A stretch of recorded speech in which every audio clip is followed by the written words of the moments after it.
د شکرې ناروغۍ د درملنې او کنټرول مرکز د ختیځ په کچه د یوازنۍ د شکرې ناروغۍ د درملنې او کنټرول مرکز دی چې د شکرې ناروغانو وړیا معاینات درملنه او عامه پوهاوی پکې ترسره کیږي. دغه مرکز سره تازه د ایران هیواد له لوري د 15,000 امریکایي ډالرو په ارزښت د طبي وسایلو او درملو مرسته وشوه.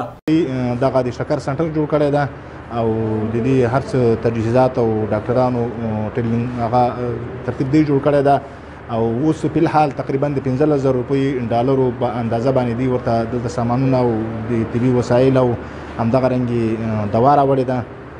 لدينا موږ مننه کوو. په دغه مرکز کې په اوسط ډول د 80 ناروغانو درملنه او معاینات ترسره کیږي. خو د مسؤلینو په خبره کزینی اړتیاو په پوره کېدو کې ورسره د ایران هیواد له لوري نور مرسته وشي ظرفیت به لدی لوړ شي.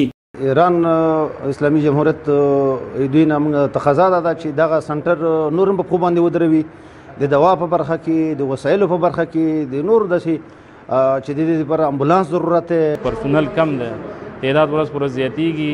دلته باید یو د سترګو متخصص پیدا شي، یو د اورتوپیدي یو ډاکټر پیدا شي چې ځکه هر مریض چې دلته راځي یو ځل به د سترګو ډاکټر وګوري، اورتوپیدي ډاکټر باید وګوري د خپل.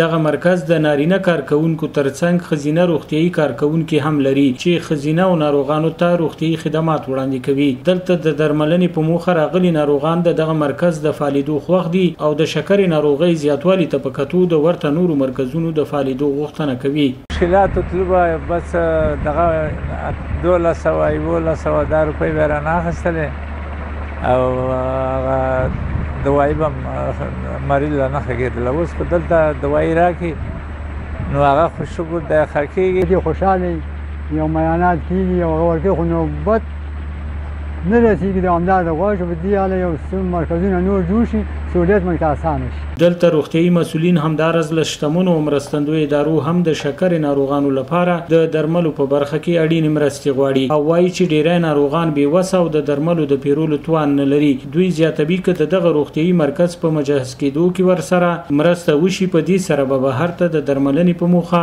د یو شمېر ناروغانو د تګ مخه هم ونیول شي. سباون ساحل، وحدت نیوز، ننګرهار.